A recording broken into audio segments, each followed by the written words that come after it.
Hello, everybody. Welcome to the Bituation Room on a Tuesday, January 21st. We have what a show. What a show, guys. I hope that I just broke everyone's eardrum with that insane grunt that will last for the next 4 years. Plus, very excited to dig into the first day, the first day and a half, the first 24, the first 36 of the Trump administration. Back at it, gang. Welcome home, as Joe Biden told him. Welcome effing home. I am your host of this show, Francesca Fiorentini. We also have John Iadarola, host of the Damage Report on the TYT network, joining us. Coming in at the last minute, Emma Vigeland was going to be here. She got sick, but then I got the next best thing or the better best thing. We don't have to rank them, but John is here. I'm very excited to have him here, as well as Bill Fletcher is going to be joining us later in the program, talking, I think, about sort of the broader strategy of where does the movement that doesn't believe in mass detention go from here? Where does the left go from here? What can we learn from 8 years of failure to deal with fascism properly? Oh, but it's not fascism. Oh, but it is. Oh, we've got the hand gestures to prove it. So we're going to be digging into, obviously, all the Orange Man bad news, the inauguration flanked by billionaires, but specifically drilling down on the hunt for immigrants in this country, because along with trans people, pretty much enemy number one, that is the enemy within, in addition to anyone who, is like a demonstrator or whatever. We're going to talk about the ceasefire that is holding, depending on whether or not Israel wants to admit what it's doing in the West Bank is part of the ceasefire. We're going to talk about Biden and Trump on Gaza, a little bit of a different tone that Trump is taking. And then finally, before we say Biden, just a little look back, just a small, maybe a quick reflection. I want to know, what were the good things? Why did things not turn out so good? Biden had a parting speech that now seems like ancient history, but I wanted to play a little bit of that for y'all, because he tried. Not hard, not often, but sometimes for a little bit in moments, he tried to not be the worst. So if you're here, please like the stream right now. If you're listening as a podcast, bienvenidos. Can you give this podcast 5 stars wherever you're listening to it? That helps people discover this independent show. Also, if you want to support this little labor of love, please consider becoming a Patreon member at patreon.com/bituationroom. You can become an official member of the Frantifa if you do that. You get access to a bunch of perks, including 20% off our official union-made, very few outlets, progressive outlets can even say that it's union-made merchandise. You also get 25% off our sponsor, which I'll let you know about in a little bit. You also get discounts on the American Prospect magazine, 60% off the magazine, and access to our Wednesday bonus shows. Last week, if you didn't catch it live, because it's free live, but if you want to listen back, if you want to have it in your little ear holes, if you want to have it in your little eye holes, you got to become a member. We looked at all of Whitney Cummings's like insane descent or descent into insanity. Whitney Cummings wielding a sword in Topanga Canyon to try and kill the arsonist in LA. And then a very fun look at a woman named Lindy Lee, who was a DNC influencer turned, I used to be on the left / the Democratic Party, right-wing darling. It's a very easy pivot to make, and far too many people have been making it. And actually, I chewed her out before she was even she raised money for Trump's inauguration. I chewed her out on Piers Morgan. So there's a whole breakdown of that. Again, patreon.com/bituationroom, or you can become a member on YouTube or Twitch. Final announcement. I am launching a new show. Yes, a new show. Is it going to be better than this show? No. Is anything? No. But every Tuesday and Thursday, I am working with Zeteo News to bring you America Unhinged, co-hosted by Wajahat Ali, who's been on this show every single Tuesday, Thursday, 8 p.m. Eastern, 5 p.m. Pacific. So a little bit of a break skis for your girl for a couple hours. And then we're going to really drill down. It's looking at Donald Trump's first 100 days in office, the bad, the worst, the evil, the oligarchic. And it'll be great. We'll likely have guests regularly, and also respond to comments. That's the goal. That is over on youtube.com/Zeteo News. So make sure you are there. Your notifications are on, and you know when Waj and I are going live. And with that, everybody, tuck in, put on your hats. This is What Are You Bitching About? Put on your bitch caps. I'm sorry. It doesn't make sense if I don't say it's a bitch, whatever.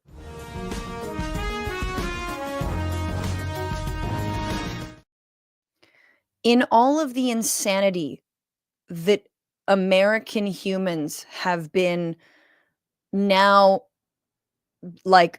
shock traumaed into experiencing on an hourly basis ever since Donald Trump was reelected president. I mean, we are truly doing Trump 2016 in warp speed. In all the news, there's one headline that I feel like has gotten lost, and that is the arc of the village people. Yes, I am bitching about the village people. The village people whose anthem, their own personal anthem, their biggest hit, there's another hit we'll get to, their biggest hit, YMCA, is a favorite of Donald Trump. And as recently as 2023, They were issuing cease and desist orders to the Trump campaign for using their music without authorization, just like many other artists who are now like, well, I do have a price, so let me perform. And in fact, yes, Donald Trump was on stage with them, I believe over the weekend before he was inaugurated, as a celebratory event. Because, yeah, even the village people can be bought off. That's not exactly what I'm bitching about, but I do think it's progress for the village people that they finally included a white supremacist. You know, they have sort of every flavor of man. You got the construction worker, you got the cop, you got the Native American. Don't ask if it's still okay for a non-native person to wear a headdress in the year 2025. And now, you know, the, you know, the white national. I mean, they needed representation, so that's good and that's progress. However, we are on the timeline where the village people are now saying YMCA is not nor has ever been a gay anthem. And the front man, a man named Victor Willis, is threatening to sue anyone who disagrees with this. It is, in fact, a straight anthem, guys. In fact, he took to Facebook to explain. This is how much you think that Mika Brzezinski bending the knee is bad, or you think that, like, you know, John Fetterman maybe switching parties is bad. Yes, that's going to happen. Or you think that all the people, you know, the Carrie Underwoods are bad, or the Snoop Dogs are bad. You think that anyone who's like, you know what, now I want to get in good with MAGA, you think that's bad? Trump has ungayed the village people. All right. That's bad. That's a bent knee. That's two bended knees. That is squarely on your knees. We don't have to go there, but you know, we are what I'm talking about. Victor Willis was on Facebook. He said, as I stated on numerous occasions, by the way, this voice, this man's voice is like fire. So let's just remember, not all like singers with voices of an angel are also allies. As I stated on numerous occasions, I knew nothing about the Y being a hangout for gays when I wrote the lyrics to YMCA. And Jacques Morali, who was gay, never once stated it to me. In fact, Jacques, or Jacques, I don't know how to pronounce it, Jacques, never once told me how to write my lyrics. Otherwise, I would have said to him, you don't need me. Why don't you simply write the lyrics? Therefore, I wrote YMCA about the things I knew about the Y in the urban areas of San Francisco, such as swimming, basketball, track, cheap food, and cheap rooms where there's no gay stuff going on. And when I said hang out with the boys, that's simply a 1970s black slang for black guys hanging out together for sports, gambling, or whatever. There's nothing gay about that. So, to the extent that the YMCA is considered a gay anthem based on the fact that gays once used certain YMCAs for illicit activities, the assumption that the song alludes to it is completely misguided. Therefore, since I wrote the lyrics and ought to know what the lyrics I wrote really about, come January 2025, my wife and I will start suing each and every news organization that falsely refers to YMCA either in the headlines or alluded to in the base of the story that YMCA is somehow a gay anthem, because the notion is based solely on the song's lyrics alluding, okay, blah, blah, blah, blah, blah, blah, blah. Amazing. Amazing. And then he also says, look, this is what he first wrote. My bad. I'm out of order. But he said, the assumption is based on the fact that YMCA was apparently being used as some sort of gay hangout. Wait. As I've said numerous times, it's a false assumption based on the fact that my writing partner was gay. Some, not all of the Village People were gay, and that the first Village People album was totally about gay life. What? So you used to be gay, then you came along, you're no longer gay. Like, how many of the 6 Village People, like, what percentage are we talking about? Did you not know you were in a gay band? Is that what's going on? And again, the other thing that he says, this is disgusting, and it's illicit activity, and he says at another point in the Facebook post, get your mind out of the gutter. There's nothing wrong with being gay and gay sex, but like, stop rewriting history. My guy, you're all shirtless, dressed up as like you're at a fucking costume party and like slaying pretty hard.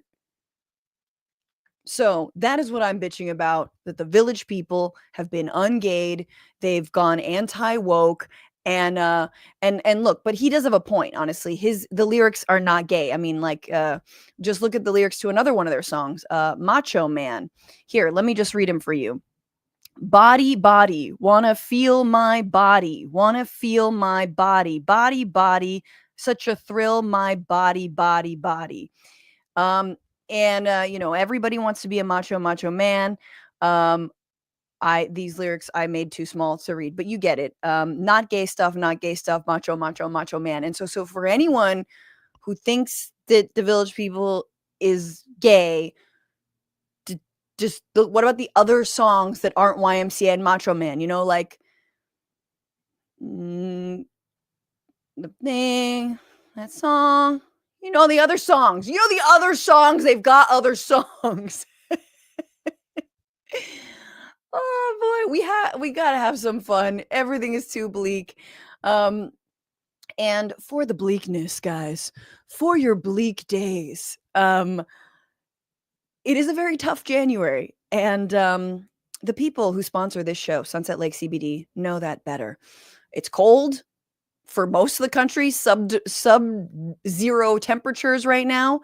No one's staying on top of their New Year's wellness. I'm like, January is when I recommit to drinking. Anyone else? Fuck dry January. But anyway, Sunset Lake CBD is helping you maintain your healthy habits by giving you 35% off their tinctures. That's right. Tinctures can help with sleep, stress, relaxation, everything you need to roll with the punches doled out by this insane news cycle.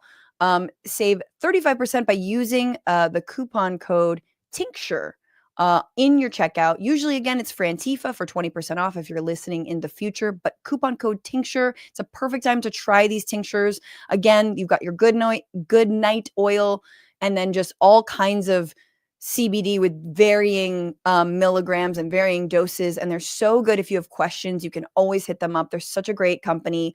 SunsetLakeCBD.com, coupon code tincture for 35% off. And with that, let me bring in to the show. He is the host of The Damage Report. You know him. You love him. Please welcome John Iadarola. Hello. John? How's it going? How does it feel, man? You're on my show now, dog. I know. I feel out of my element. No, I'm very happy to be on your show. I actually requested just last week to be brought on, and clearly you couldn't wait to get Emma sick and invite me on. Exactly. Glad to be here and glad to be on for the first Habituation Room of this new period of American history, as long as it lasts. The very first one, and we have a new segment I'm excited to wow you with. But no, this it's already bad, John. We had an inauguration where the billionaires were all the tech billionaires were just literally standing behind the president as he was sworn in. I mean, it was oligarchy in your effing face.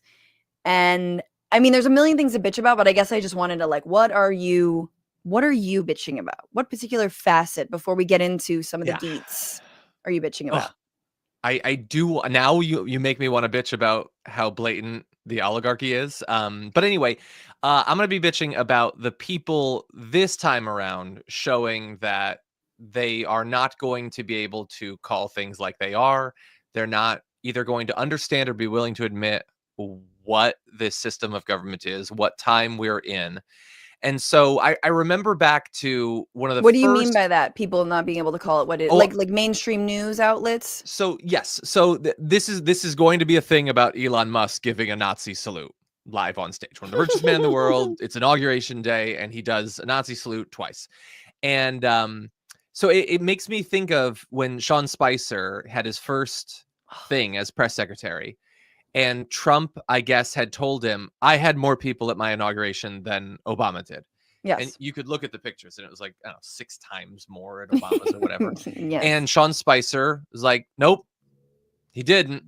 And right wing media was like, nope, I'm looking at the image and Trump's got more. And it was like, oh, that's the time we're entering into, where you can just tell any lie to protect Trump's ego, and that's going to be cool. So now we have another version of that, which is they're going to not only tell us who they are, but they're going to delight in being able to be who they are. They can literally go on stage and Heil Hitler multiple times. And like the best you'll get is awkward salute or Roman salute or raises eyebrows out of the media. And then you have like the Washington Post, the whole yesterday, they didn't have anything about it. Like Jeff Bezos is there. He's obviously hitched his wagon to Trump's horse or whatever. And they didn't put up anything about it until this morning, something super brief and vague. And so that's the democracy dies in darkness, people. And they can't even identify that doing the Nazi salute is a bad thing and a bad sign. And they can't even say do the like controversial stirs controversy on the internet. They didn't even do that. They didn't even give us controversial. And then I thought, well, okay, obviously mainstream media is going to be terrible, and they're terrified of being nuked from orbit. Maybe we'll have some of the right wingers that occasionally will disagree with their own side. So like Ben Shapiro, like a week ago, he was like, hey, maybe we shouldn't like be with Andrew Tate. Maybe that's a bad thing or something. I went to his feed, and it's not only that he did apologetics for the salute, it's that he did all he kept posting everyone he saw saying, no, it's not a big deal. It's not anti-Semitic. It's totally fine. Don't worry about it. He just reposted all of them over and over and over again, as if he understood the tenuous position he has in this movement. And if I were him, I would be worried too. Tenuous as a Jew, you know what I mean? Yeah. It's like tenuous as a Jew. Like when it comes to actual anti-Semitism, which, then of course the Anti-Defamation League, which says that they oppose anti-Semitism and have been for the last 15 months calling out anyone who says from the river to the sea, Palestine will be free, as calling for the death of all Jews. And it has, and is likely also been working behind the scenes to get TikTok banned, is now like, it was an awkward salute. John, when I first saw this, and we have to play it, when I first saw it, I thought, God, that looks awful. It's really bad. But maybe it's not. Maybe it is his awkwardness. Maybe it is his like unflinching dweebiness that he is unable to read his own body movements. He doesn't know how to jump. Maybe he doesn't know what arms do. And then there's two things that really stick out at you. He does it twice. That's a big indicator. And number two, the force with which he does it. He actually grunts in doing it. Let's take a look. Say thank you for making it happen. Thank you.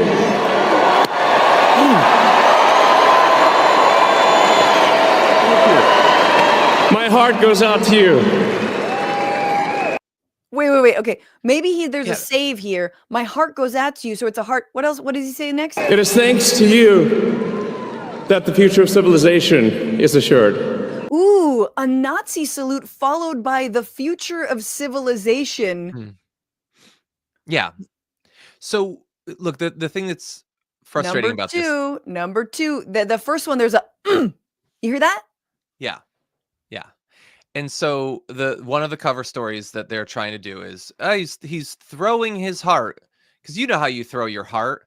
You do a knife hand chop while grunting and sneering. Oh, I love you. I feel like yeah, nobody does that. Nobody does it. Look, I know that Elon Musk is rich, and so he's better than us and he's smarter than us and all that. Obviously, everybody knows that. But I feel like I can be bold as a stupid poor peasant and say I know every step of this. He thought, I'm gonna do it. I'm gonna do it. I'm gonna do the thing, and I'm gonna say it heart, because then we're gonna say I was throwing my heart, and then that'll give my fans who know exactly what I'm doing, and they only like me because I'm the sort of person that would do that. They can just say that cover story while winking, but they know what I did and they love it. Yep. That's the entire story from start to finish. That's all it is. And if we can't identify the Heil Hitler, then all the other stuff, the executive orders, the laws they're going to pass, all the stuff they're going to do, then just pack it in. Then just go to sleep for 4 years, pop your head up in 4, see if maybe the movement's unpopular enough that Gavin Newsom can beat him or whatever. And we just give up on having a functioning society. I'm not willing to do that, but a lot of people are. The thing that I keep thinking is mainstream news, and I think a lot of libs and a lot of like even conservatives who are like, the Liz Cheneys, the we're better than this, the like, okay, but I'm not fully on board with, election denialism. The established order is like, John, this is not the first time we've seen a Heil Hitler in celebration of Donald Trump. It's not the second, it's not the third, it's not the 30th. We saw what happened in Charlottesville. We saw Richard Spencer like in a conference room in a hotel heiling Hitler as soon as Trump got elected. And so doing Sieg Heil and everything, the whole thing, and people standing up and doing the same thing. And it's like, if we can't be honest, and this is the real question, John, is like, what kind of country is this if we have the richest man in the world who has bought the election, who, has his fingers on everything, who leads this, helps lead this movement? What does it mean that we have these Nazi sympathizers in power? Like, I don't think that we've fully been able to wrap our brain around that fact, because it's like, well, if that's true, then what do we do about it? Then we all have to be fucking Antifa. Well, and if they'll apologize for that, and if they'll, behind, closed doors cheer for that, what would they not cheer for? If they'll cheer for, pardoning people who tried to murder cops with their bare hands or whatever, then what? Like, so if someone goes in and shoots up CNN's newsroom and Trump pardons them, is that a line too far? Why would that be a line too far? If some sniper takes out Omar and Presley or whatever, like, and Trump's like, no, these are enemies of our nation. They're like, and he pardons them. Why are we assuming that Charlie Kirk has a line? Why are we assuming that Greg Gutfeld has a line? Why would we assume that at this point when they're apologizing for this? And I know your audience is tapped in. They know what's going on. So they already know this context, but it's not like this is the first thing that Elon Musk has done that is in this area. Remember, he agreed with that tweet that said Jewish people have a hatred of whites. And he attacked the ADL, which now, humiliating, like the ADL has totally cucked itself, is now like simping for him. This is a delicate moment. It is a new day and so many are on edge. Our politics are inflamed and social media only adds to the anxiety. It seems Musk made an awkward gesture in a moment of enthusiasm, not a Nazi salute, but again, we appreciate that people are on edge. In this moment, all sides should give one another a bit of grace. Oh yes, except for if you're a student wearing a keffiyeh, then you do not deserve any grace. Yes. Yeah. Remember, he's going around the world endorsing whatever the closest party to neo-Nazis he can find. He's doing it in Germany. He's doing it in the UK. It's like, that's what he's doing now. This is not context free. We're not idiots. We weren't born yesterday, and we're not floating in the ether of space. Like, we know what he's been doing. We know the point of all of this. Yeah. Well, there is so much more to get to, so let's do it. Before we get into the news, we'll see if I can summarize. John, you could even add to this. Our new segment you haven't been here for, but this is Orange Man Bad.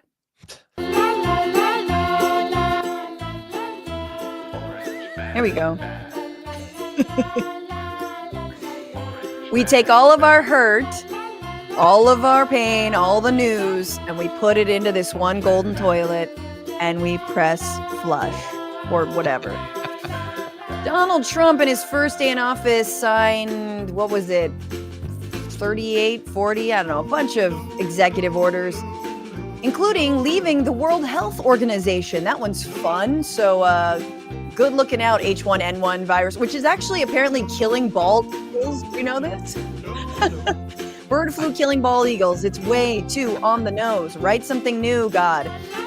He shut down equity programs within the government, terminated the chief diversity officer, ended federal funds for any group that promotes LGBTQ plus rights, passed an executive order decreeing that there are only two genders, rescinded Title IX protections from trans people, and any non-discrimination clause for trans people in the workplace will be now undone.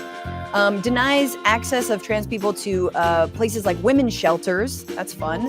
Ramps up the death penalty, overriding states that have eliminated, states' rights, except when it comes to us trying to kill people. Requires federal workers back in person, but also institutes a federal worker hiring freeze. Rescinded Biden's 78 executive actions that he passed in his tenure, including one that caps the prices of drugs under Medicare. So, jack the prices up on the elderly.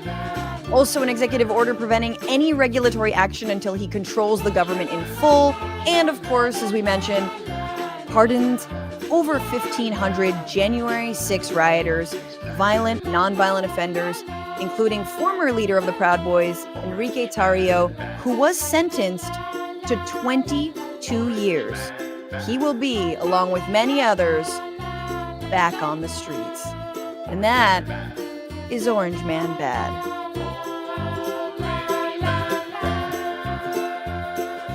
Adorable. It's got kind of like a Squid Game vibe of like it's cutesy but terrible things are happening. Yes, it's very Squid Game. I am Mhm. well into the second season, not disappointed. Okay, we're gonna have to talk when you finish it. Okay. I may be disappointed, I guess. All right, John, let's dig into I think we're gonna try and do 3 main stories. This is the week where.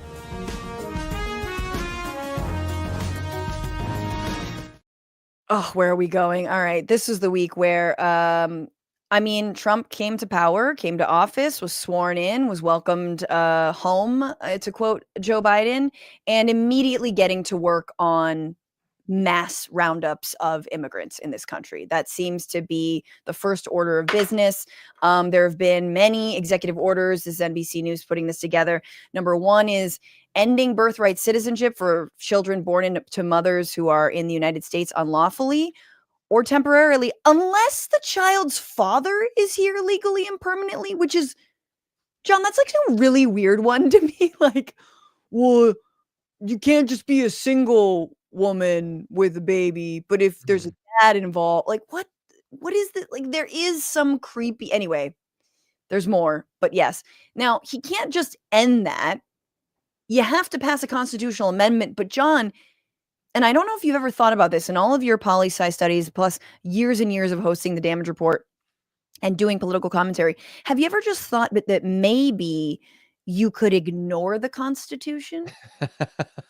In my daily life, I do. I've never been president, so it's not super consequential. He clearly thinks that he can, and why not try? Like, Yes. what's the cost to trying? There is a chance the SCOTUS will be like, yeah, no, the plain text of the Constitution, I can't see anything. So maybe, and if that happens, good luck, because we've already had the destruction of precedent. We know that from the last 4 years. It doesn't matter if the Supreme Court was super clear in the past; it means nothing. If you can just completely violate the plain text of the Constitution, and they've already made you a king, then there's literally no bounds anymore.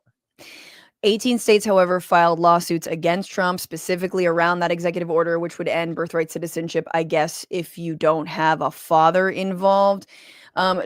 Also directed federal agencies to identify countries that do not provide sufficient information on their nationals and bar those nationals from entering to the U.S., sending the military to the border by declaring a national emergency, halting all refugee admissions into the United States until policy, quote, aligns with U.S. interests. Designated cartels and migrant gangs, MS-13 and Tren de Aragua, as foreign terrorist organizations, which is just going to be so fun. Restricting federal funds from sanctuary cities and potentially taking legal action against them, requiring immigrants unlawfully in the United States to register and be fingerprinted, ending the CBP-1 app, and the parole program for Cubans, Haitians, Nicaraguans, and Venezuelans. There was a program where someone could sponsor you if you were specifically from these countries. There would be it's like a 2-year parole. They check back in with you, all this. But yes, that CBP-1 app, John, which you've covered a lot, we've covered and talked about, was actually reducing the number of border crossings because it was like, no, let me give you an appointment for 6 months from now, but here is the moment where migrants at the border found out that CBP-1 was just gone. They didn't have any more of their appointments. There's a woman sobbing and other just family members just talking and standing around.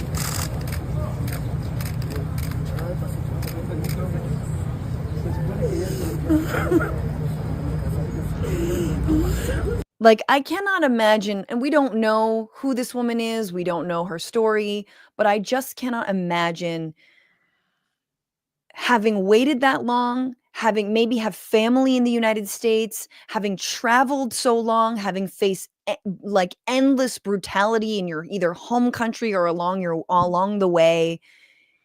And like that is exactly the picture, John, of who the so-called enemy in MAGA's minds are. It's Mhm. a woman, probably with kids and a family, probably like never done shit in her life wrong, who Yeah. just wants to be safe. Yeah, honestly, like, it almost feels like, why do they feel the need to pretend they're terrified of migrants because every one of them is Mike Tyson? The weird thing where Trump talks about how chiseled their abs are. Like, no, that's why we're scared. It's because they're all bigger, stronger, more virile men. No, you know that it's a lot of women like that. And just be honest. You're terrified of women. Like, we know that from the domestic context. Why can't you also be terrified of women from other countries? Like, just be real and own your weakness. Yes. No, it's so true. And it's like and also I mean this goes to, and we're going to get into this now, but it goes to the approach the United States has taken towards immigration writ large, which is, yeah, we're going to designate MS-13 and Trinidad de Aragua, like we're going to call them terrorist organizations, probably get into a bunch of insane, like, you know, firefights with like actual fucking narcos. Like, Mhm. good God, it's not funny. It's terrifying. But like, at the end of the day, our approach in the United States is we want to be like MS-13. We want, if you're fleeing your country because of MS-13, we would like to be MS-14. Like, we want to be as terrifying and as scary so that you do not want to come to this country. That's Mhm. our goal. And it's called deterrence. And we've been practicing it for decades in this country. And obviously, since the creation of, you know, the Department of Homeland Security and all that, which Christy Nome, I mean, if you're gonna have someone, it's like this woman likes to kill, you know, the vulnerable. Yeah, I guess if our nation happens to be invaded by Shih Tzus, she's got our back. Yes, She'll take him down. exactly. She'll be in the guard tower. An untrained dog, you're just not able to train him. That's not her accent, but you know what I'm saying? It's more North Dakota, I guess. It's just a little more concerning. Okay, That's pretty the good. other thing that happened yesterday, John, was that the Senate passed the Laken Riley Act. Now, Laken Riley, well, the Laken Riley Act, um, sorry, I don't want that. I know what it is. It basically allows law enforcement to detain undocumented immigrants if they are charged with the egregious crime of shoplifting, or 3 other misdemeanors. They don't need to be found guilty, just charged, suspects. They could be suspects and they could be detained under the Laken Riley Act. Obviously, Laken Riley was a nursing student. She was killed by an asylum seeker who was accused of shoplifting, because there's a slippery slope. We all know that, even though undocumented people commit crime at like a point whatever 0 rate to compared to actual citizens. They do not commit crimes. They often try to avoid any kind of run-in with law enforcement. But that is what will happen. It will lead to, according to this Guardian piece, basically a massive expenditure. It will triple the the U.S. spends triple the amount on immigration detention than it does on adjudicating removal and asylum claims. I don't know why this article is not like telling me what I want, but you know what I'm saying. Yeah. This will be a ton of money spent to mass round people up and detain them based on the suspicion that they might have stolen like a can of Coke or whatever it is. And the craziest part about the Laken Riley stuff and the Laken Riley Act is that 48 Democrats from the House and the Senate voted for it, 12 specifically in the Senate.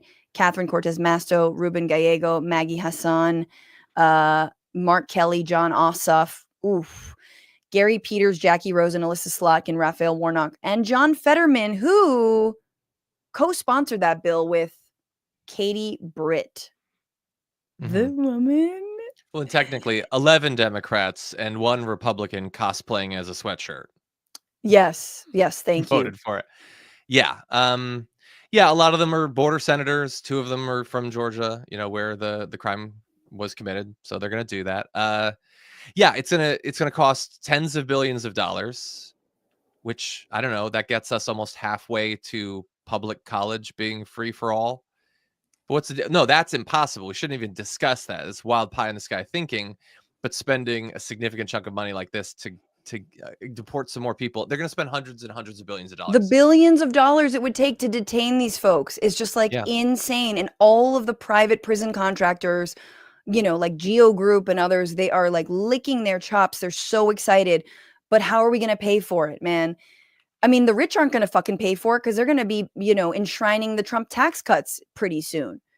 Yeah. So it's so disgusting to me that I think if these are your senators, even if they're not, you should be calling them right now.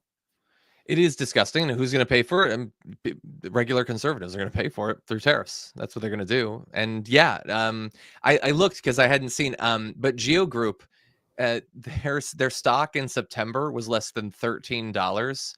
It's 35 now. Jesus. It's almost tripled in value because everybody knows and is investing like they know that we're going to build a massive network of concentration camps on the border. And that's what we're going to do. And they see it coming. It's sickening. Absolutely. Yeah, I think this was about the CBP1 app. Yeah. So the all the appointments that were canceled, my bad. I'm all over the place. But yeah, it's so awful, and it will fracture communities, John, in a way that because the basic thing, it's racial profiling enshrined, right? It's just saying, do you look like you might be an immigrant? Are you brown? Do you speak another language? Well, that's license for anyone to accuse you of a crime. Again, you don't have to be convicted of this crime and detained. So we're going to see, I mean, it's the Arizonification of the country. And it's and meanwhile, none of the money, if you actually cared, and I think this is really important for us to lay out, and that's what's so frustrating about all of these senators and all the Democrats voting for something so draconian, so based on racial profiling, is that there are solutions to a broken immigration system. And the CBP1 app was cold-hearted and awful and crashed all the time. But if you wanted some organization to the processing of asylum seekers, maybe it's a place to start. I don't agree with tracking people, especially with how our politics ping pongs, but you need immigration courts that are actually staffed, that are robust, where you need again, mass processing of people so they can, safely either remain or leave, right? There are so many things we can do, but none of the money is spent on actually processing or, ensuring that people are making their dates or supporting them with lawyers. It is so broken that the answer is just, no, let's build a moat. Let's put sharks in it. Let's make, let's create our own system of vigilantism and round everybody up. Because we're just going to assume that everyone is here illegally, and everyone not just is illegally, but is a criminal. And that's the other thing about this. Lastly, they keep on saying violent crime. Oh yeah, the violent crime. But I feel like if you ask them, John, whether shoplifting was a violent crime, they'd say yes.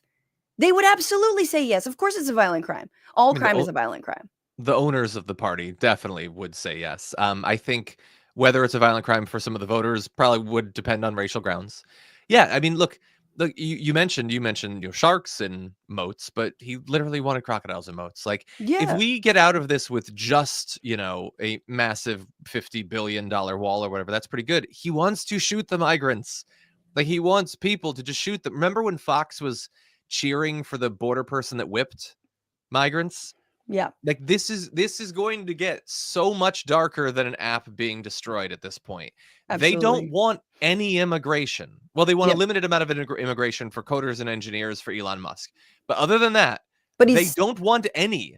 But he's still whites first, because you saw his little hand gesture. So definitely whites first. And also the weird thing that you pointed out in the mom can come, but only if there's a guy who's here legally, which I don't know. It almost feels like they could be setting up an incel dating show to pair up with They could call it 90-day refugee or something.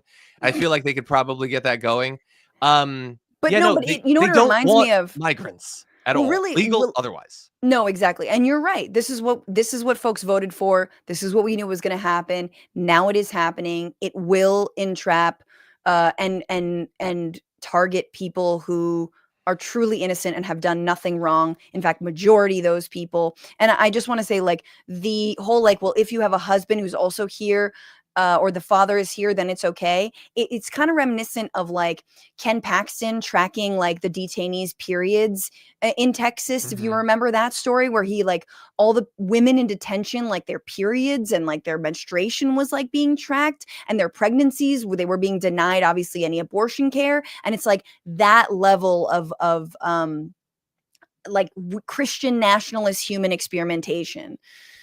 Anyway, let's move on. Small government, basically, is what you mean. Small government, unless it's the death penalty, in which case we're gonna give you all the drugs to kill as many people as you want. This is the third. We're now into like the third day. It's the first week of the ceasefire in Gaza. People are returning home to northern Gaza to find absolutely nothing there. But there is prisoner exchanges. 3 Israeli prisoners that were held by Hamas have been released. A 24-year-old Romy Gonin, 28-year-old Emily Damari, 31-year-old Doron Steinbrecher. They arrived. They had like goodie bags with them. If you saw this, they seemed pretty well taken care of. They're like, I mean, again, it is all part of, I think, also a strategy to say the way you treat Palestinian prisoners is not how Hamas treats Israeli prisoners. But anyway, 90 Palestinian hostages have been freed from Israeli prisons. Also, they arrived in Ramallah in the occupied West Bank. 69 women, 21 teenage boys, and some as young as 12. Here are scenes of that. He's saying, I can't believe it. It's not possible. No.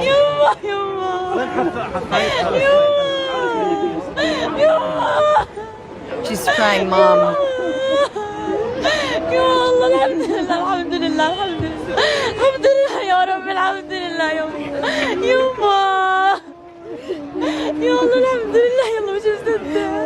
I don't believe it, Mom. I was dying. So she's hugging her mom. All right, I can't watch any more of this without crying. It's gonna be it for me.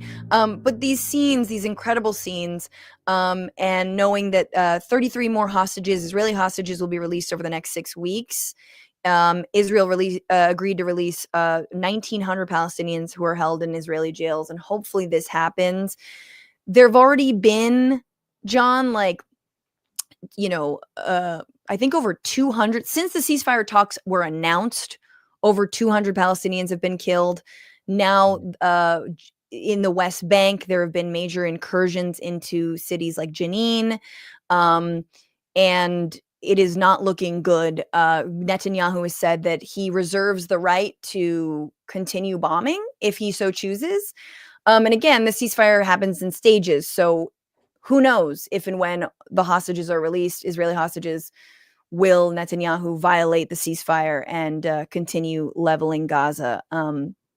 We have to see. But I want to turn to, John, it's been really fucked up that this ceasefire happened as soon as Trump got into office.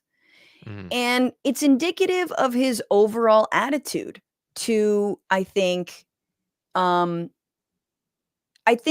like, not to the Palestinian people, because he doesn't care about that, as we're going to watch, but it's indicative of his attitude of like, no, what I say goes. I don't want this war. I don't want this smoke. I don't want to do this anymore. It's not popular. And no matter what you say about Trump, I do think he can read the room, that this war is actually, this genocide is not popular. And I mean, I want your thoughts on it, but I did want to play this. This is Trump being asked about the ceasefire and whether it will hold. Here he is back in his chair in the Oval Office. I wonder if they swap chairs. I guess you'd have to, considering the amount of diaper leakage that happens. But here we go. I said you can't be carpet bombed. Bad. Confident are you, Mr. President, that you can keep the ceasefire in Gaza and conclude the 3 phases of this deal? I'm not confident. That's not our war, it's their war. But apologize. I'm not confident, but I think they're very weakened on the other side. Do you support the two-state Gaza, boy, I looked at a picture of Gaza. Gaza is like a massive demolition site. That place it's really got to be rebuilt in a different way. Do you plan to help rebuilding Gaza? I might. You know, Gaza is interesting. It's a phenomenal location. On the sea, the best weather. You know, everything's good. It's like some beautiful things could be done with it, but it's very interesting. But some fantastic things could be done with Gaza. How do you see the future in governance for Gaza? Well, it depends. I can't imagine you could have, well, you certainly can't have the people that were there. Most of them are dead. Most of them are dead. But they didn't exactly run it well. Run viciously and badly. Sorry, So you can't have that. Sorry. Okay, so there was the end of that. So he's asked, if you were listening, if you couldn't hear it, he was asked, you know, are you going to help rebuild? Maybe. First he says, you know, do you think the ceasefire is going to hold? Well, it's not our war, it's their war. Yep. And then he says, you know, maybe I'll rebuild, beautiful property, echoing Jared Kushner. And then finally, well, you can't have the people running it before. He's referencing Hamas. He's too stupid to say Hamas. In fact, most of them are dead. John, your reaction? Yeah.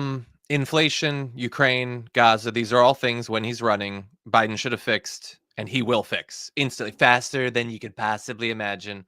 And now, no, you can't make any promises about literally any of this. It's not his job. I mean, what is he, the president of the United States? No, it's somebody else. We'll see what happens. And then, so that was sick. But then everything that came after it was so much worse. He is going to be 100% down for them to take Gaza, fit everybody that is alive, I guess, into a square mile or two, and then turn it into luxury housing for Israelis. That's all it's going to be. Yeah, they can work in the homes that used to be theirs. They can work in the hotels that used to be their homes. Maybe where they're the thing I would, I guess, maybe disagree with, maybe I was misreading you in the early part, is he hasn't thus far, as far as I've seen, done anything to pressure Israel. Like, he may have said, I want you to wrap it up, but what, is he going to stop selling them weapons? He just lifted the ban on sending them 2,000-pound bombs.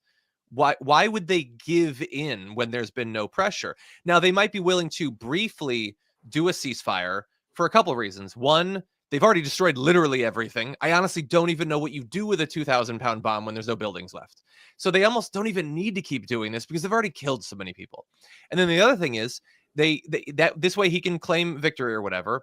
People stop looking, and then they invade. They take over the West Bank. They take over Gaza. They start developing it or whatever. And Trump doesn't do literally anything. Mm-hmm. Bada bing, bada boom. That's how you make a deal.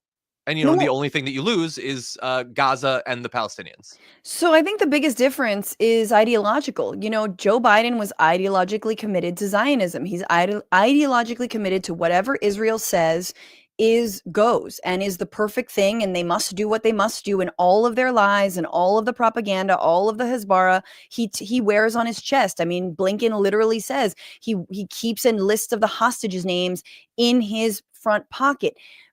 Biden is committed, and Trump believes in nothing. So this is very in line with what Trump's always said, John, which is, of course, he would allow for 2,000-pound bombs because he wanted to, quote, wrap it up soon. He wanted them to nuke the place. He wants more bloodshed, but he wants it to be over because he I think, politically doesn't want that smoke. He doesn't want the heat. But it's not over like peace. It's over like kill everyone. It's his same approach. For anyone who thinks he's anti-war, he's not. It's the same approach for Iraq. Well, why didn't we just get all of the oil and leave? Why don't you drop a nuke and leave? That is the MAGA isolationism, is actually just more murderous. Well, it's hard to argue how they could have sped it up. How could Israel have been quicker in killing almost 50,000 people? Napalm? I don't know.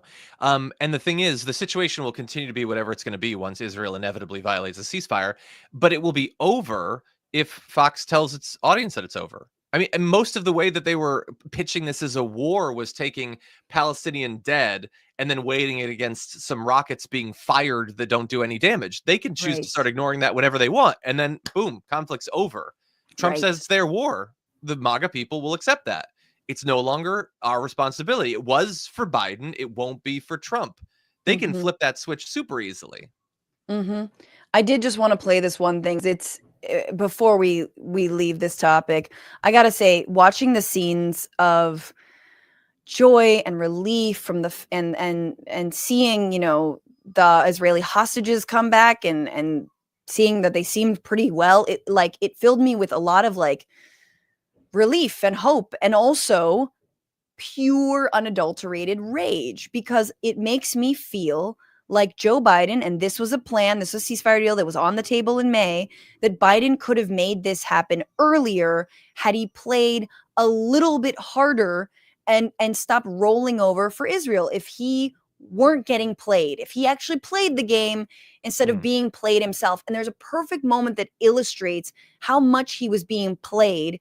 He was interviewed, one of his last interviews, by Lawrence O'Donnell in the Oval Office. And here he is, you know, talking about how in the early days, like in November of 2023, that he was asking Bibi Netanyahu not to like indiscriminately bomb civilian areas, and that Bibi came back with a quite a magnificent retort. I said, you can't be carpet bombing these communities.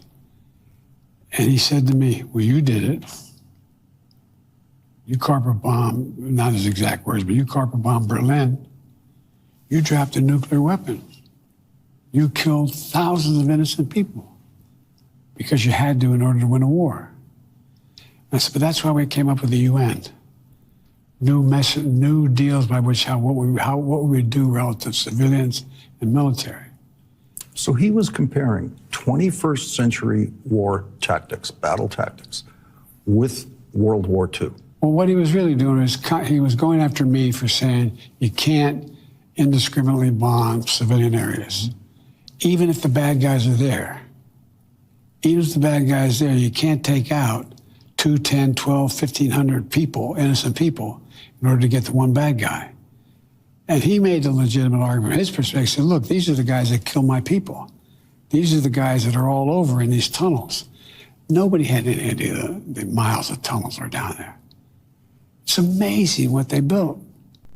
Okay, ramble about tunnels. So do you hear what he said?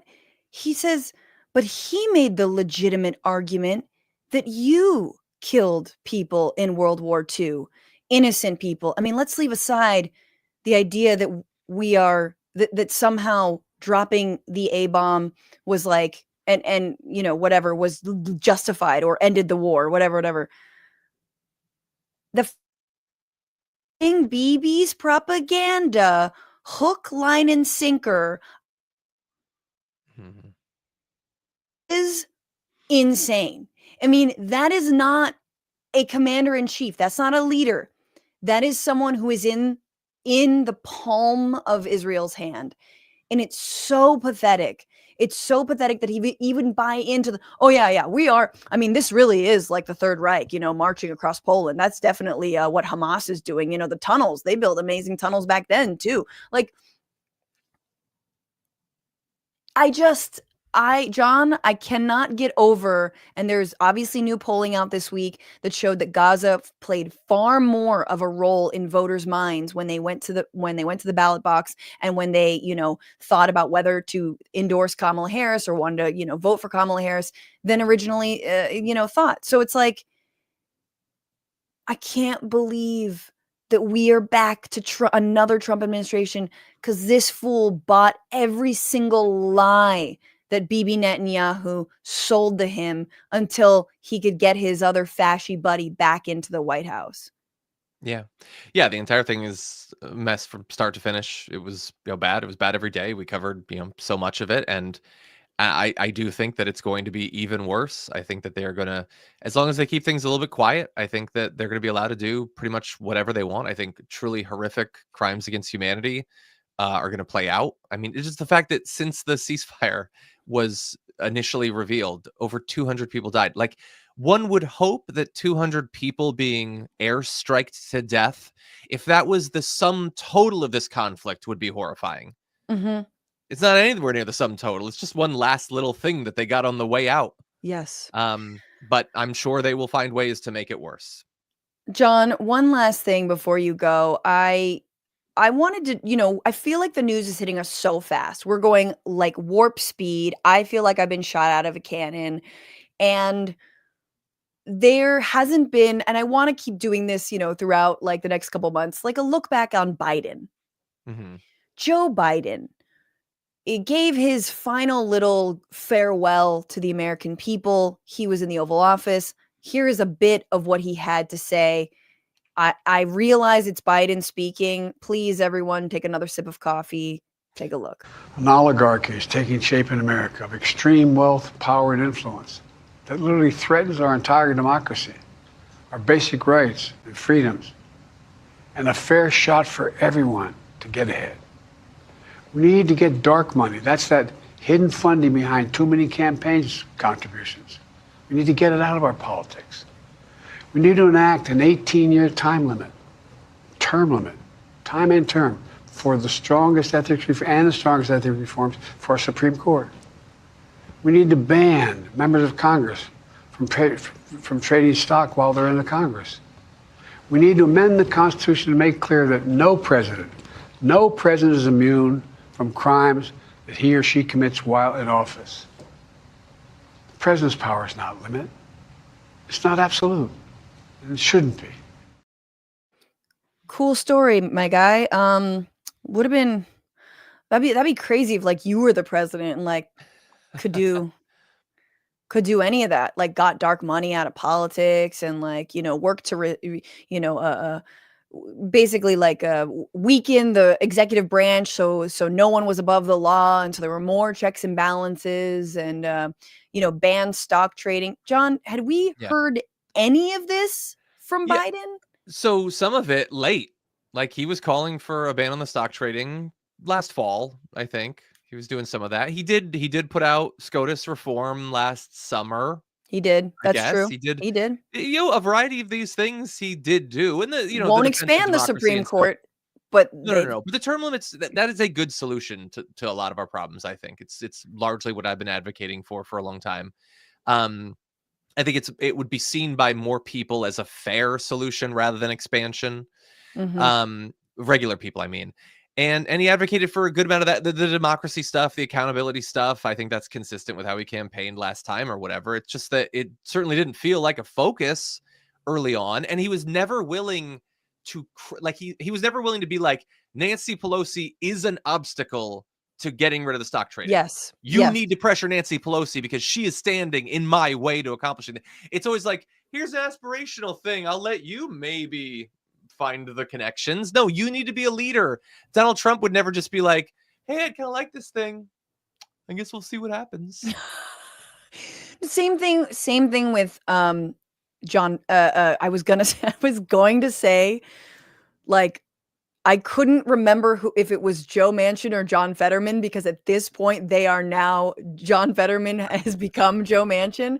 But same thing with Manchin and Sinema. He was unwilling to do what Bernie would do and like take out, op-eds in his hometown newspaper in West Virginia and try to lobby him. And ever since Trump won, I feel, and I don't know if I've told you this, I feel like we're in the final scene of Memento, where he finally puts it all together, or in the final scene of Usual Suspects, where it's like, have you seen The Usual Suspects?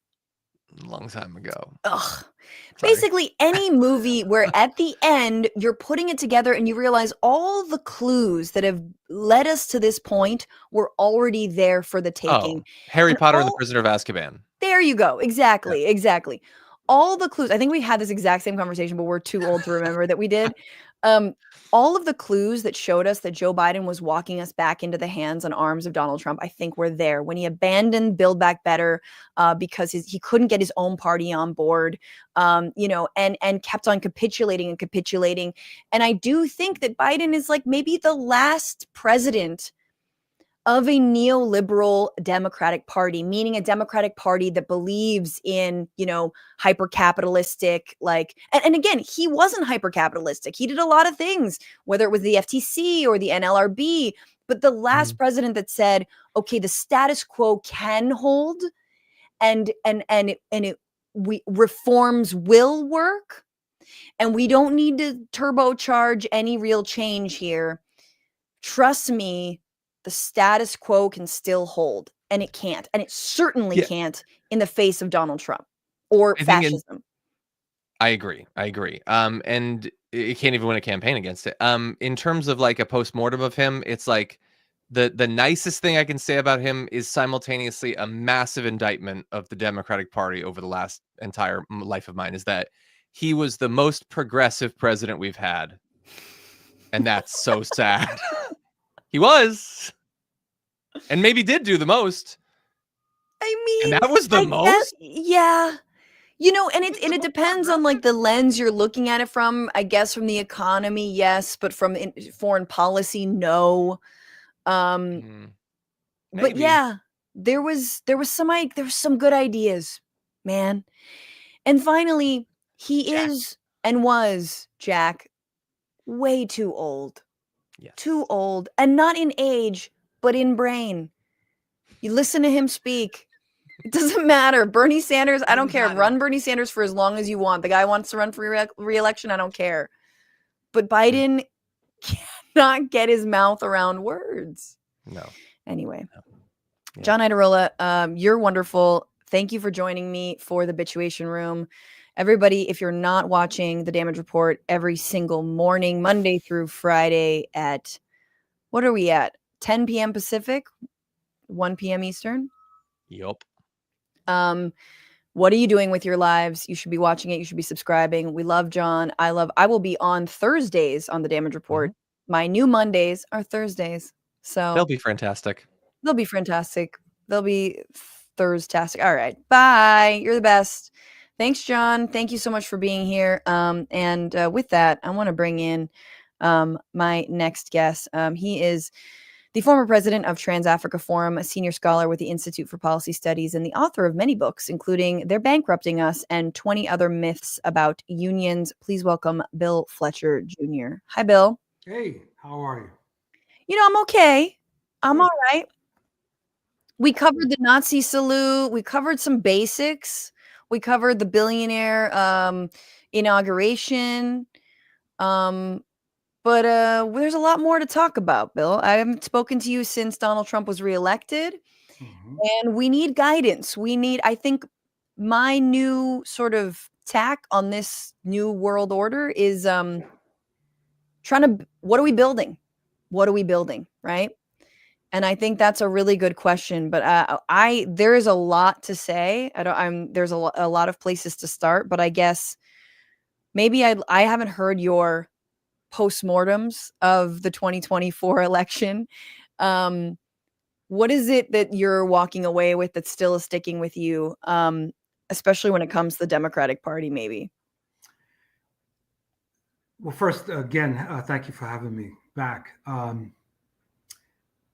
Actually, the first thing I would say is that I actually think that too many people were jumping to too many conclusions very quickly about what happened on November 5th. And those conclusions were often very one-dimensional. This was the closest election, in U.S. history? A difference in vote that was less than the Biden victory in 2020. Right. And so it would not be beyond belief that you and I could have been having a very different conversation. So one thing is that people have to calm down and look at the situation on multiple levels. So for instance, I was very unsettled by Bernie Sanders' comments right after the election that were very much like his comments after the 2016 election, where he basically said a populist economic message would have basically brought about victory for the Democrats. Right. And again, it's like, no, brother. I mean, did you watch Madison Square Garden? I mean, it's not just about economics. Yeah. I think one of the things that I have not heard almost anyone talk about is what I call the COVID PTSD that this country has gone through. I mean, in all honesty, I think that millions of people were so freaked by the COVID experience, the pandemic and the economic collapse, that they just wanted it done. They just wanted it done. Let us get beyond it. But the other thing is that, to me, the discussions about inflation as a main factor in sort of driving people to vote for Trump, I thought that was ridiculous. But I also thought that what was being missed was that when I was in high school, in the science classes, they would you'd learn about supersaturation. So you get the water and you stir the salt in and it dissolves. And then you put some more salt in and you keep intensely stirring it and it dissolves. And then all of a sudden, like if you drop 1 grain of salt into the water, all of the salt that was dissolved fell to the bottom. That to me is what happened as a result of the COVID experience. That 40 plus years of neoliberalism, the crunch on people's lives, miserable and stagnating. It wasn't just about what happened then, even though there was a global phenomenon that was happening to political parties that were in office during the pandemic. But it was like the COVID experience and economic collapse was that grain of salt that just brought everything down. And that is what Harris couldn't or wouldn't speak to. That it wasn't just that the inflation and the cost of gas and eggs, and it wasn't just and it wasn't enough to talk about the economy improving, which it was. You had to speak to the fact that people have been living with a declining living standard since the 70s. And you've got to speak to that. Yeah. And we've got to be clear as to who is behind that. Yeah. And who is not.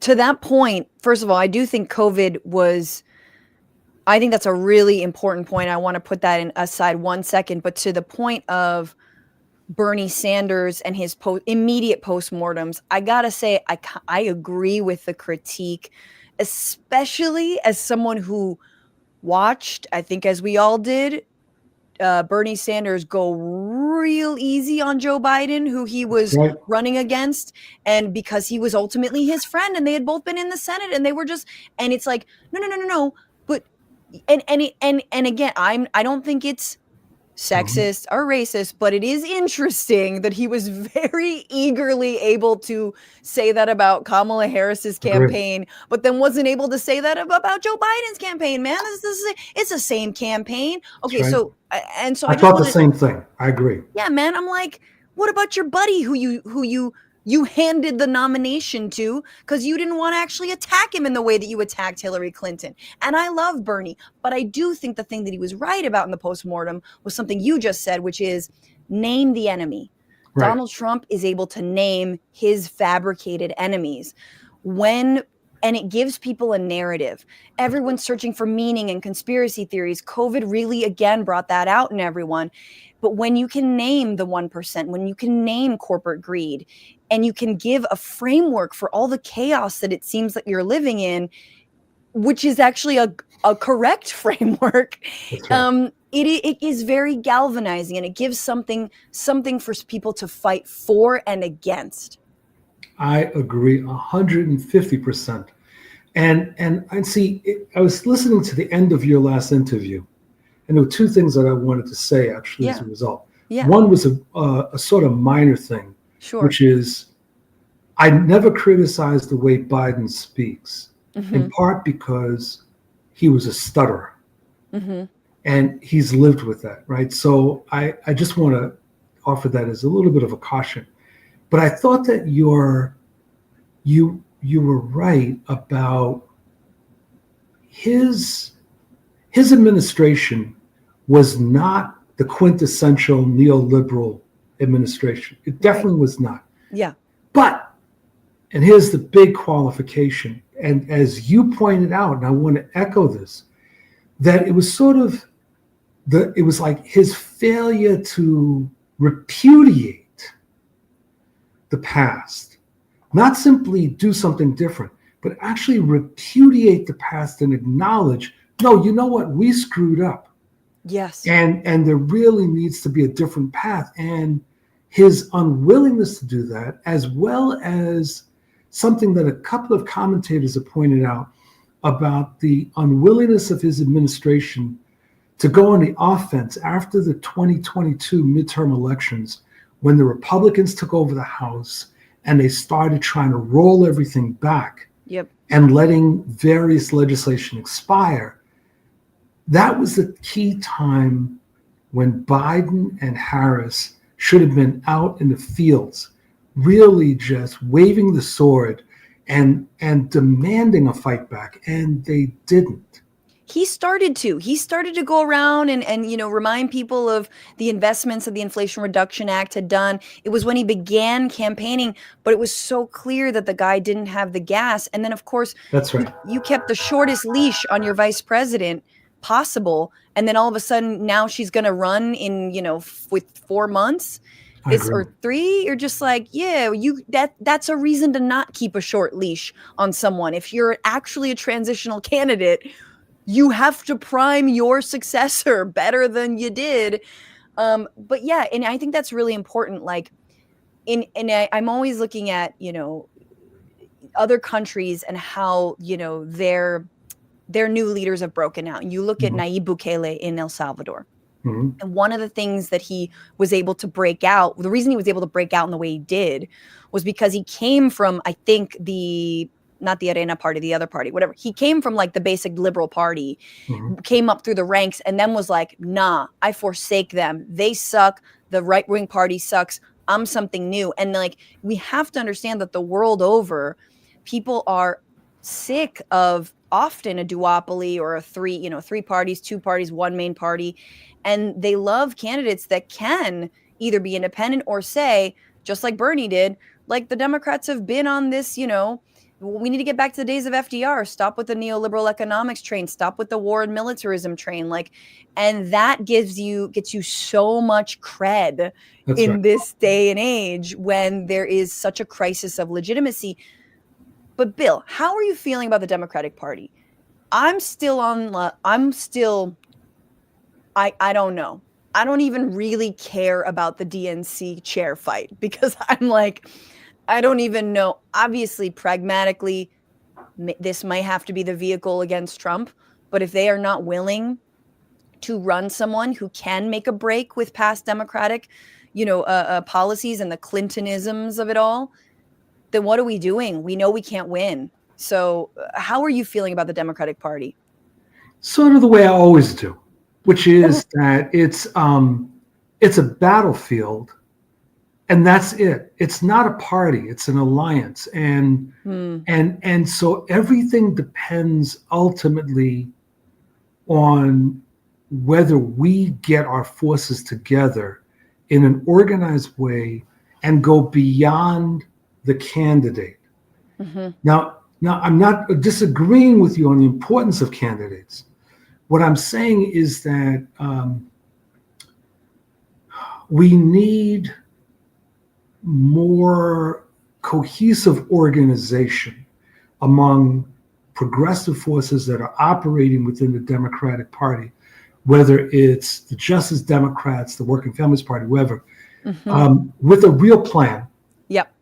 I mean, I was joking with people. I said, I'm going to run to be the chair of the DNC. It's like we need people I would be there for that. I appreciate that. I mean, I think we need, as you're saying, to shake things up. Yeah. But we need organization, not just good speeches. And this was part of the problem back in 88, in 89, after the 88 election with the Rainbow Coalition and Jesse Jackson, that instead of building an organization that really could have been pushing around the country, raising hell, running primaries, etc., it became his personal organization, Yep. and then it essentially collapsed. Right. Bernie had an opportunity after 2016. They started our revolution, but Bernie's not really an organization builder. No. And so what we need is which is interesting. It's interesting for someone who's got such an organizing background, but then you realize, yeah, he's been a politician longer than he's been an organizer. Absolutely. And it's always, you know, I think maybe once a week, it sort of like wakes me up in the night that like, why, I mean, the DSA is sort of maybe the vehicle that many people, Bernie organizers funneled into, but how and why did we not create lasting structures coming out of the Bernie movement that could take us into this fight? And it feels, it's funny because it does actually feel very selfish of Bernie, but I also understand it's like, he probably thinks it's not selfish to do something like that, but it's like, no, it actually, like, it can't just be about you. It is about so much more. And so, yeah, I mean, yeah, there has to be the outside pressure here. There has to be movement pressure, and there just isn't. I mean, I still don't feel comfortable in saying that there even is a left in this country. I don't know if there really is an organized left here. There's I would say there's a fragmented left, but I want to go back to something else about that you were raising. You see, it seems to me that as long as I've known of Sanders, he's never been an organization builder. He has been a political figure, an iconic one, but he's never been an organization builder. I remember back in the late 80s, before he ran for Congress, after he had stepped down as mayor of Burlington, I met with him. I had lunch with him in Cambridge, Massachusetts, and I was developing a project, and the project was aimed at building a sort of post-rainbow, essentially. Okay. And I thought Sanders would be ideal for this. Yeah. Couldn't get him. That was just not where he was thinking. He was thinking more in terms of whether he should run for Congress and then ultimately for the Senate. Right. See, I think that what we need, there's a partnership that exists between any good leader and someone who is the organization builder. So, like, for example, in history, there was in the Brotherhood of Sleeping Car Porters, when A. Philip Randolph was the president, most people only think of Randolph. But it was his second in command, whose name is escaping me right now, who woke up every morning to make sure that the locals were working, that that the organization was building. Right. Randolph had the big vision. But if you don't have that second person and you don't give them the authority to actually do this, it won't work. And this is the problem. So, like, there's many good leaders who are just simply not good organization builders. We need both right now. Can I ask you about labor? I'm seeing some, Marcos Granger says, general strike 2028, everyone's looking to labor, and it's, a hard time to look to labor because you see Trump is now president, and he's, he yesterday in his inaugural speech talked about working people. Oh, the auto workers, never once mentioned unions, never once mentioned the UAW. He doesn't believe them. Because he doesn't, exactly. So, just a total boss move. I mean, real captive audience meeting we had there yesterday. But where are your thoughts on labor and leaders and people like Sean Fain, even Sean O'Brien, who I'm willing to forgive? That was an interesting move for him. I saw him get interviewed recently, and I'm like, all right, he's still got the workers back. But where are you at with? A lot of people are like, nah, labor is the way right now. Well, labor is one of the ways, but it's interesting. So this is the way I look at where organized labor is right now in the face of Trump. Yeah. There's going to be three tendencies. We already see them. There are the conciliators or collaborators. That's O'Brien and Daggett at the ILA, International Longshoremen's Association. Then there is the ostrich strategy, which is put your head in the ground and hope that you have your ass in 4 years. Mm-hmm. And then there's the resistors. Mm-hmm. And I think among the resistors, there will be unions like SEIU, Unite Here, the Painters, a few others, NNU, National Nurses United. Yeah. And I think the UAW will be there, although I have to say I was disappointed by an op-ed that Sean Fain wrote yesterday that was in the Washington Post, where he basically was saying that although the UAW disagrees with most of what Trump is espousing, we essentially have to look for common ground. Sure. I don't look for common ground with fascists. Yeah. I mean, like tactically. But also the bosses. I mean, this is the boss class, This is the boss class. And see, when you were making reference to when Trump said about the auto workers, what he was talking about were both non-union auto workers that he grabbed, as well as there were a segment of the UAW that were pro-Trump. Sure. But the leadership of the UAW was not pro-Trump and had a very good critique of Trump.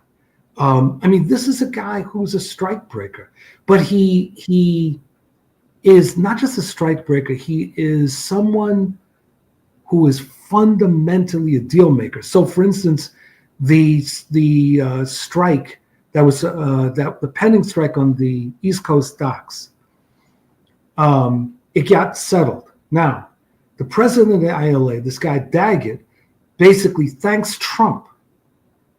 And I'm saying, well, wait a minute, man. Only a couple of months ago, when you all went on strike, Biden was out there for you and Harris was out there for you. Where is your thanks to them? Which led me to think something strange is going on here. But again, there's a certain kind of transactional way that he thinks. Mm-hmm. My argument right now, part of what I'm doing is a project called Standing for Democracy, which is an anti-fascist worker project. And we believe that the union movement has to be an anti-fascist movement. That this is not about partisanship in a traditional sense. This is about taking a stand, taking the right stand. Yeah. And not thinking that we can play footsie with the fascists. They are not intending to have that kind of relationship with us. Yeah, I mean, I think they're probably responding to some people in their membership, right? Like that's what's afoot. Yes. So I think it's really awesome, this initiative, because it is like the political education, the other ways that unions can offer this political home for members to deepen their thinking, not just about their own workplace, but about politics. And again, fascism is really important. And also, I think we have to consistently point out what a strike breaker he is, how Trump then bragged about using H-1B visas all the time, and also bragged about we know there are undocumented people and immigrants who've worked with him, which is, again, how do we say this in a way that brings us together rather than fractures us and sort of, again, pits us against, engineers who come from abroad or, migrant workers and whatnot. Because I really think as these mass detentions happen, as the deportations happen, what that will mean for the economy in terms of workers is a lot. And so you're not going to get people to fill these jobs if you're making them even more precarious. So how can unions play this role without doing what I think historically has happened in unions, which is, pitting certain workers against others based on, yes, what language they speak, color of their skin, on and on. Well, the basic approach actually of the old industrial workers of the world, which was every worker should be unionized. Irrespective of race, sex, whatever, every worker should be unionized, and that it's not our job to do a check on someone's citizenship or anything else for that matter.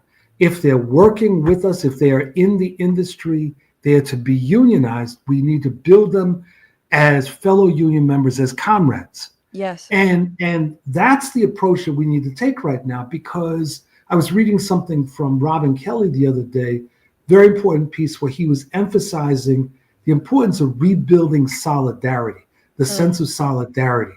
And part of what has happened as unions have weakened is that sense of solidarity has fractured, and everyone feels like ultimately they're on their own. Yeah. And they could be working in a factory, or they could be doing any number of other things. They're on their own. Unions have to restore that sense that, no, you're not on your own. We're in this one together. And that, I think, is going to be central to fighting the far right. Yes, absolutely. I mean, that's the whole thing about the capitulation and the collaborators. That That's collaboration always comes with, strings attached. And it usually is, here's who you're going to have to cut out from your equation. Here are the people you're going to have to sell down the river. Here are the people you will have to, ice out of the movement and sacrifice in order to appease MAGA. Usually, we've seen it. Trans people, immigrants, these are the people you're going to have to sacrifice. And the answer obviously is absolutely not. And solidarity is the way forward. And I do think there has to be an economic populist agenda, but I bristle, and everybody who watches the show knows, at this knee-jerk class reductionism anyone who thinks these things, remember Nancy Pelosi, after Hillary Clinton lost in 2016, said she should stop talking. She should have stopped talking about how much she would be the first female president. Stop talking about being a woman, i.e., some leftists have a lot in common with centrists. Don't get it twisted. It's a centrist line to be only class reduction. I mean, Nancy Pelosi's not class reductionist. She's just saying that because it's easy to sell X, Y, or Z, half the population of women down the river. I mean, we're in a time when people are talking about working with these motherfuckers, and I'm like, oh, I'm sorry. Can women not access abortion? Are women bleeding out in their cars right now? Yes. Well, talk to me when that stops happening, and then maybe I'll entertain your little populist venture with these fascists. I'm sorry. I can't. No, I'm with you. I mean, it's like, yes, amen. Absolutely. That is right. And not enough people are saying that, and they're falling back into this. If we only just had a better economic message, or I mean, I'm leaving aside people like Rahm Emanuel with their messages, but on the progressive side, this idea, and it's like, no, we got to go deeper, and we've got to deal with why Madison Square Garden didn't tip the election against Trump. Why, when people actually saw everything that was there, how could they possibly have concluded that this was the future of the United States? And one of the things I said to some people, and they didn't respond.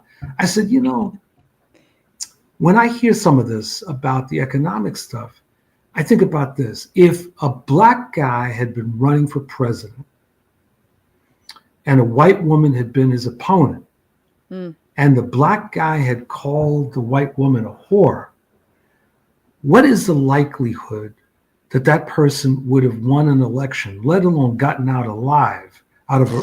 You know what I mean? And I said, so then it's really more. Don't tell me that it's like people really think about the economy and they're letting this stuff fall aside. It's not that important, because actually it is important. Yes. Millions of people were not simply willing to accept this. They embraced this. Yeah. And I think it's this, this disease we have in American psyche of like, I'm not a billionaire now, but I'm gonna be a billionaire. That's right. I think John Oliver said, like, it's like a nation of people who think they're on the cusp of being Donald Trump. And through Trump, you sort of put all your id of like, he can get away with it. He can be a convicted rapist. He can be a fraud. He can be, commit all these kinds of crimes. And man, if only he can get away with these jokes. And if only, I could, and all I have to do is sell my community and my family down the river, and then maybe me too. And again, I think COVID, to your original point, really turbocharged this kind of get out alive mentality of like, I felt I at once felt solidarity, but I gotta say, because of the social distancing, it was fractious. I did feel like at that point, I was like, I'd like to start a family. That's definitely, I was like, I want to start a family. I want to like that's what mattered to me, was like the people near to me mattered to me. I think some people saw that and were like, yeah, the people near to me matter to me, and everyone else is an evil zombie, and everyone else is a groomer. It's like, it primed our brains for to be antagonistic towards one another, and to be really tribal. I mean, the tribalism, I guess that's the word I'm looking for. And everything about COVID proved Bernie Sanders right. We need a public health, healthcare system. Government has a role to play. It can be a good role to play. And it's like, if Biden had continued those things, yes, we knew the vaccine wasn't popular. Don't talk about the vaccine. That's fine. But like, talk about what COVID proved, how it showed America's whole ass to itself, and move forward with that. Government has a role to play. You can't allow, we can't hollow it out. These corporations can't be our bosses. We're our bosses. Like, the people are our bosses, on and on and on. Anyway, Ukraine, lastly, Yes. Bill, anything about Ukraine? Obviously, apparently there's been no discussions really between at least Biden, Trump and Putin. I mean, we know Zelensky was even like meeting with Trump in the campaign. Again, same sort of hedging your bets. Trump team has said they would like to allow Russia to hold on to Crimea and the 4 Ukrainian regions that have been annexed since. Where do you, from your reading and assessment, what do you think is bound to play out? Obviously, we know Biden has greenlit a bunch of weapons to Ukraine in some of these final acts, but yeah. Unfortunately, I think that there will be some sort of land for peace arrangement. Yeah. Unless there's a mutiny in the Russian army, which is not impossible. I mean, the fact that they brought the North Koreans in, I thought was really interesting. But I tend to think that Trump is going to try, but he may not succeed. But I think he's going to try to work out some sort of land for peace deal between them. And the problem is that it's like there may be peace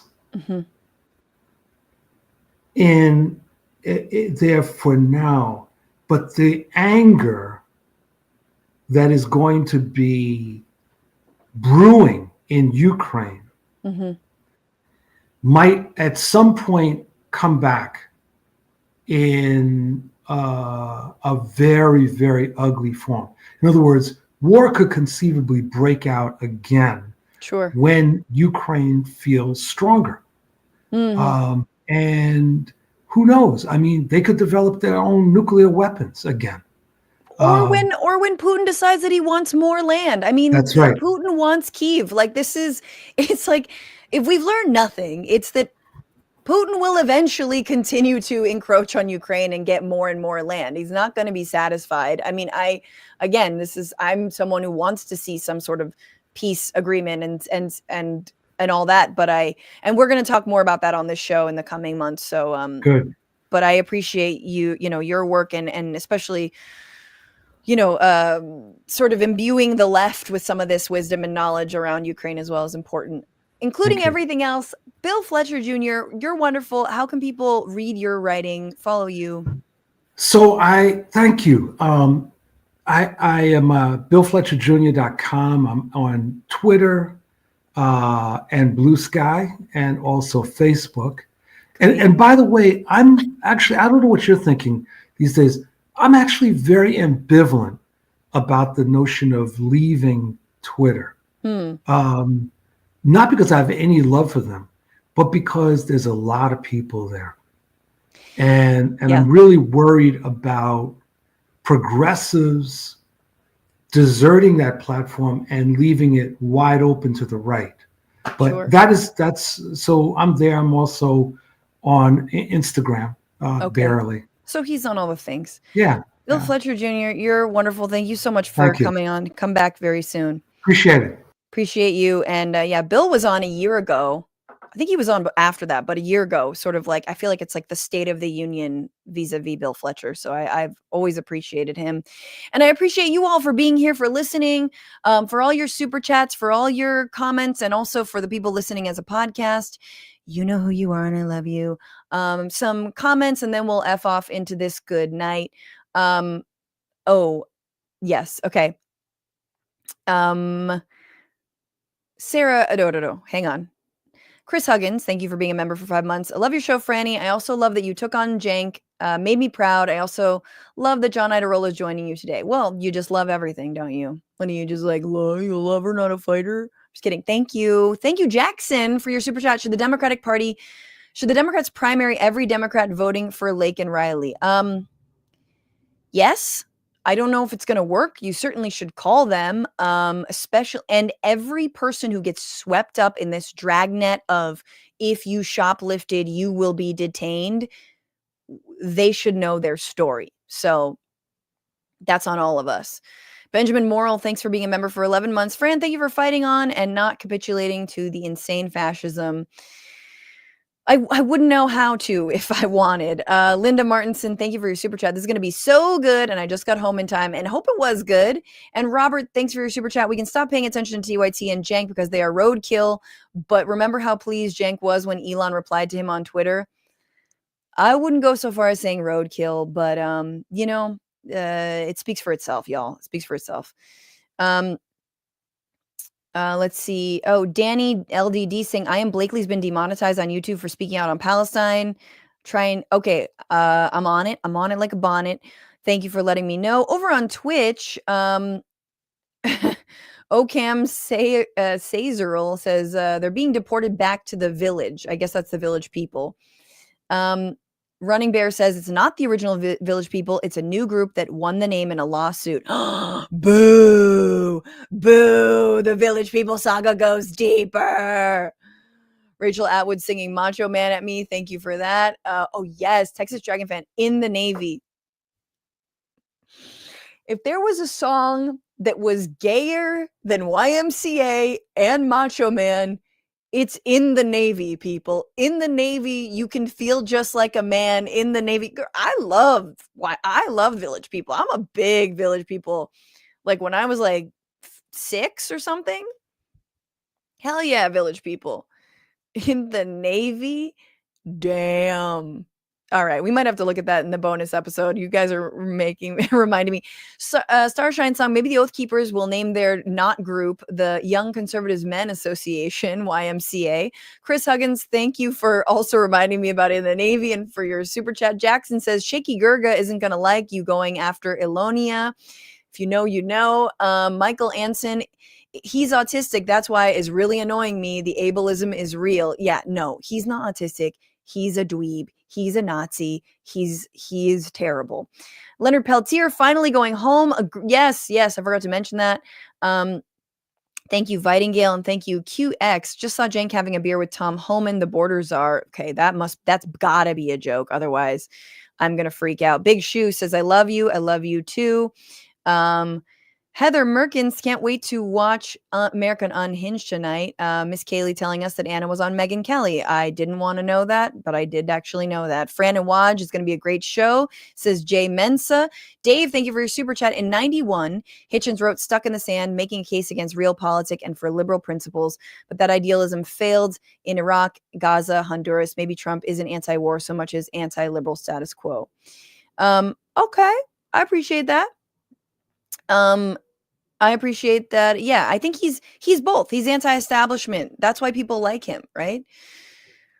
Lady F&T, there's too much effery to even try to single one thing out. Agreed. And Sally G says Team Ben Wickler, speaking of the DNC fight. Okay, I could get in it. I could get into it. I'm just saying it's going to take a lot for me to trust the Democratic Party. Again, Dizzle McFizzle says we actually need a American Labor Party within unions. And Brazil the Blood, thank you for that super chat. Now it is time for drum roll. I should maybe do this before the comments, but you guys decide. It's the fart song. All of the people who've become patrons at $10 or more getting this shout out. Thank you to Trisha Kishner. Trisha Kishner, that's a hard name to say, but I love it. Dave Robinson and Rafi Vartanian, thank you so much for becoming a member of the, I believe, the Orchata Armada. Thank you so much to all the people who've become patrons. This truly helps the lights stay on in this show. I appreciate you. And thank you for becoming members. Oh, let's go over here. New member Sarah Ford Osman, Benjamin Morrill gifted a sub, and Max Boyer also. Thank you to Mike Boy for Mayor for resubscribing. Thank you to Imitation Asian for cheering 200 bits. A lot of information about the village people. Hang on, I have to read this, guys, before y'all go. I have to read this. We'll stop the fart song. So, okay, Jim Newman, a member of the OG Village People, made a video about this in regards to Willis and how he was fired a long time ago and is in fact a gay anthem and supports the community. Even better is that the person who played the Native American at the rally claims Native, and I once upon a time practiced parkour with him. Well, that is so much information that I did need to know. And thank you, Ganja Goddess Dragon, for resubscribing. 1 month, yay. 4 months at tier 1, 11 months strong. Yay for the streak. Thank you to Paige Omek, to Maximilian Inhofe, and to Andy Vasoyan, our editor. We're streaming Tuesdays, Wednesdays, Fridays, 1 p.m. Pacific, 4 p.m. Eastern. Follow the show on all the things. Twitter, Habituation Pod, Instagram, and Blue Sky, Habituation Room. And remember to free Palestine. Don't just bitch about it. Be about it. I'll see you tomorrow or later tonight. Bye.